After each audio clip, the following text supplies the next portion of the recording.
दृश्य आपण बघतोय सीसीटीव्ही मध्ये कैद झालेला हा संशयित आणि पोलिसांनी या हल्लेखोराला अटक केल्याची ही दोन दृश्य आपण बघतोय।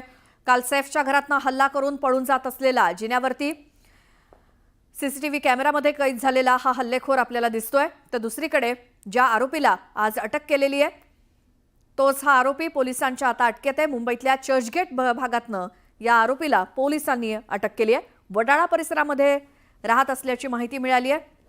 आमच्या प्रतिनिधी स्नेहा जाधव आपल्या सोबत आहेत।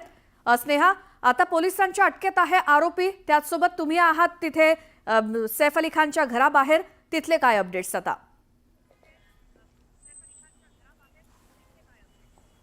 नक्कीच इकडे जर आपण पाहिलं तर काही वेळापूर्वीच म्हणजे 2 ते 2.5 तासापूर्वी 2 पोलीस अधिकारी हे सैफ अली खानच्या घरी गेलेले आहेत। करीना कपूर घरी असल्याची माहिती मिळत होती आणि त्यानंतर तिचा जबाब नोंदवण्यासाठी हे पोलीस जे आहेत ते गेलेले आहेत घरामध्ये, अशी माहिती मिळत होती। आणि त्यानंतर आता काही वेळापूर्वीच जे क्राईम ब्रांचचे 3 अधिकारी जे आहेत त्यांनी बाहेरूनच, आतमध्ये न जाता सैफ अली खानच्या घराच्या बाहेरूनच आहे आणि त्यानंतर ते इथून निघालेले आहेत।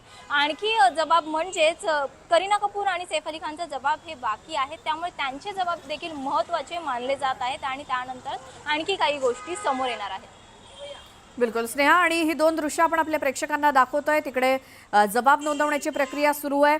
इकडे सीसीटीव्ही मध्ये दिसणारा जो संशयित होता त्याला आता अटक करण्यात आलेली आहे। पोलिसांच्या तो आता ताब्यात आहे, त्यामुळे आता पोलीस पुढील त्याची चौकशी करून तपास करतीलच। ही दोन दृश्य सीसीटीव्ही मध्ये दिसलेला संशयित जो आज पोलिसांच्या ताब्यात आहे, 33 तासानंतर पोलिसांनी त्यांना शोधून काढले।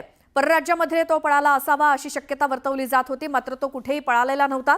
तो मुंबईमध्येच होता, वडाळ्यामध्ये तो वास्तव्यास होता गेल्या काही महिन्यांपासून आणि आता त्याला मुंबईतल्या चर्चगेट परिसरातनं पोलिसांनी अटक केलेली आहे। सैफवरती हल्ला करणारा हा हल्लेखोर अखेर आता पोलिसांच्या ताब्यात आहे। आता पोलिसांकडनं अधिक तपास त्याच्याकडनं केला जाईल, त्याच्या चौकशीतनं त्याचे जबाब घेतले जातील, त्याचा नेमका काय हेतू होता या सगळ्या संदर्भात पोलिसांकडनं तपास केला जाईल। ही दोन दृश्य काल सीसीटीव्हीत दिसलेला हल्लेखोर जो आज पोलिसांच्या ताब्यात आहे।